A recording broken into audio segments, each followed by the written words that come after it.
Thank you for inviting me up. I probably practiced this 1,000 times, but I know you'll know what my question is, and we'll get to the bottom of it. I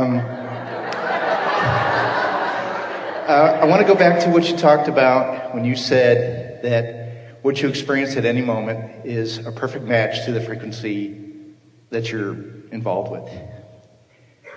So you practice yourself into a vibrational expectation. And in preparation for what you're going to say to us, we want to tell you a story.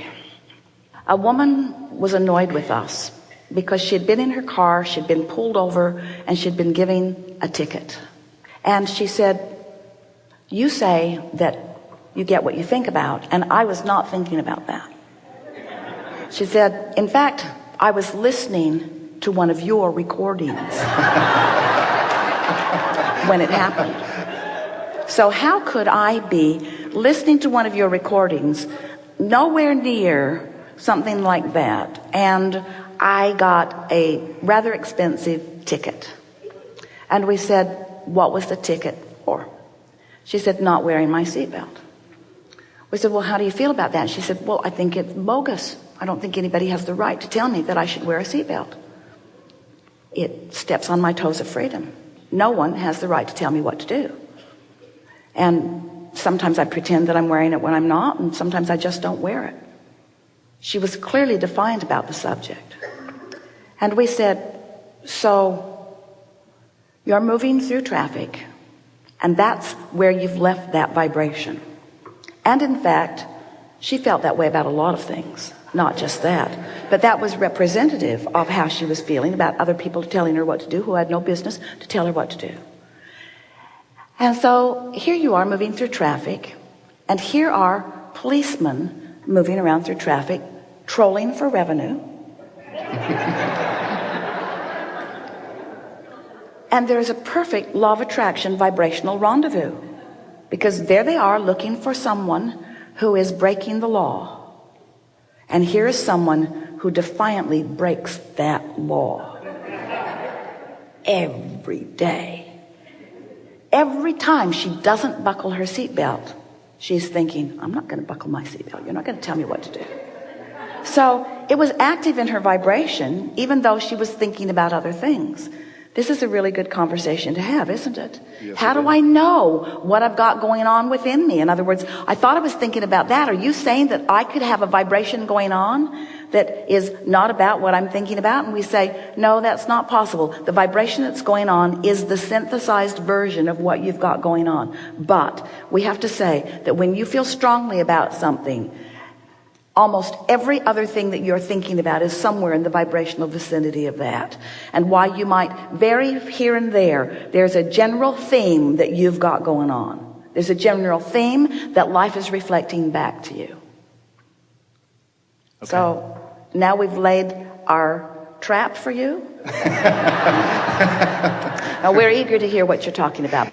That is perfect. The scenario I wanted to bring up to you was on New Year's Day, I was with a friend, and we were picking up 2 pizzas to bring home to our wives. And we had a wonderful party the night before. We were in good company, and I was in traffic.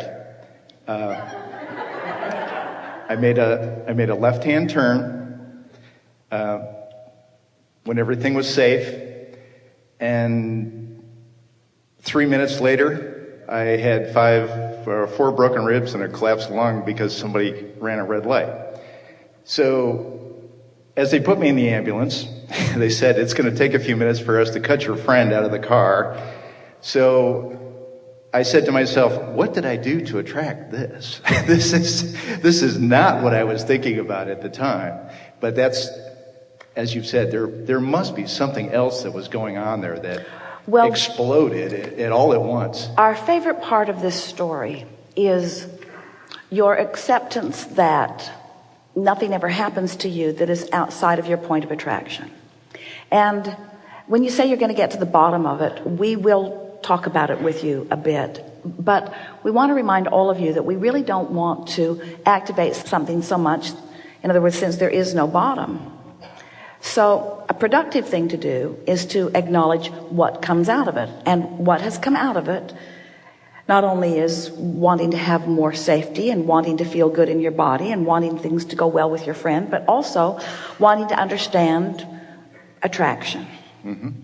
One day, shortly after Jerry and Esther moved to Texas where they are, there's a overpass that they cross every day to go into San Antonio.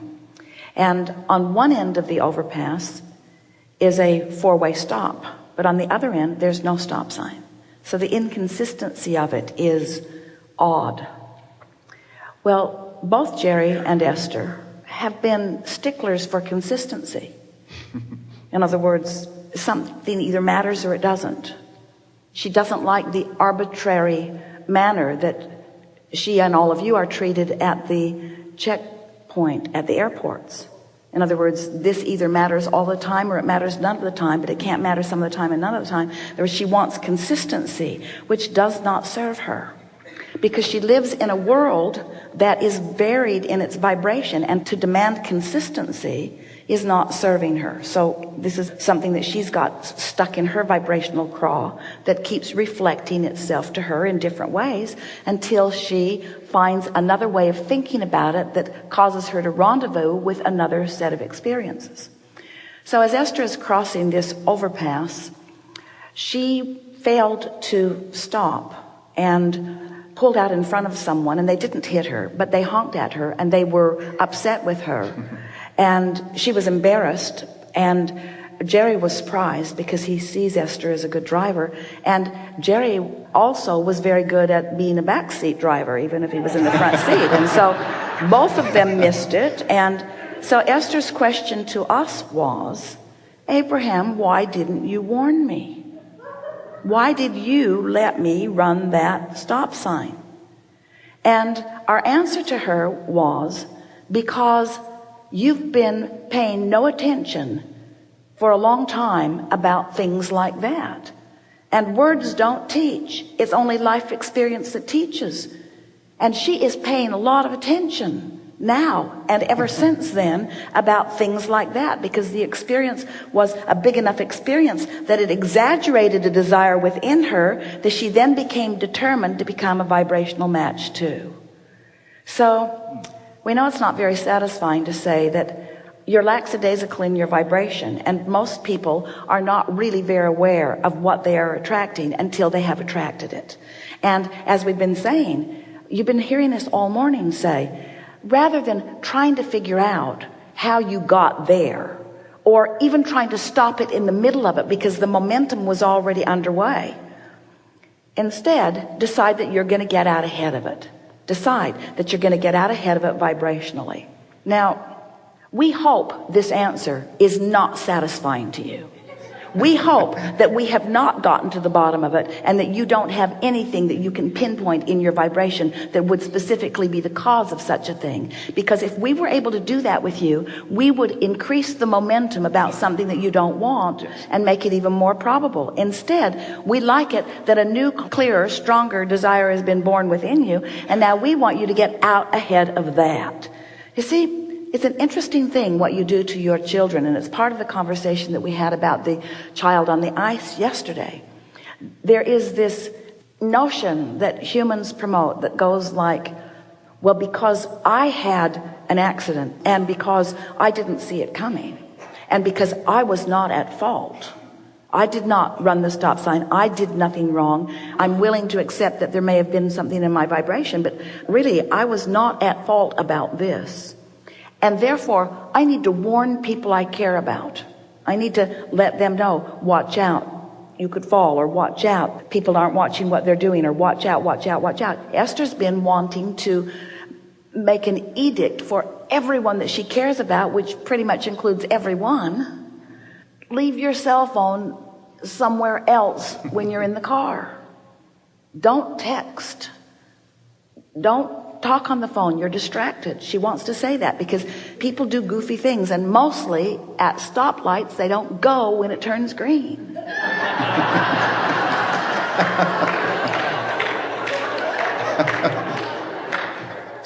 But she knows that those parental warnings. And so we really don't want to fan the flames of crazy drivers that are out there. We want to fan the flames of rendezvous, rendezvous, rendezvous, rendezvous, rendezvous. And you just as easily could have had a near miss than a hit. It could have just as easily been a near miss. So the question is, why wasn't it? And the answer is, who cares? Okay.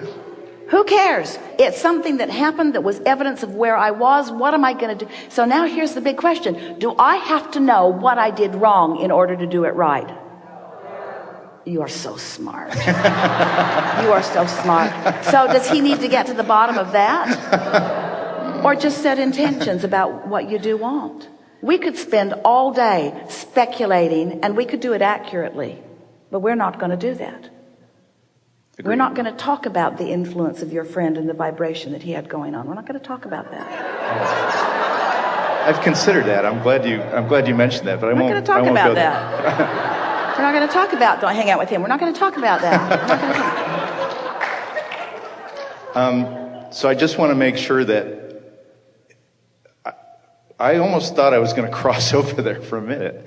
The thoughts that I think can they be that detrimental that I could kill myself? No, not in the moment. Okay. Not in the moment. You can never think a thought in the moment. You do not have the power to think a thought in the moment to cause an avalanche of momentum that equals a manifestation. It's not like that at all. You do not have to be wary of your thoughts. Just generally and gradually and generally and gradually and consistently improve the vibrational nature of your thoughts and live happily ever after. Thank you very much.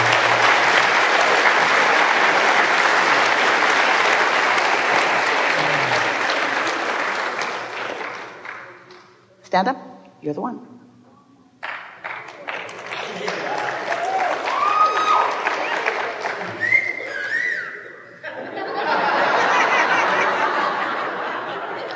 It's all the alcohol, Truly. Yeah.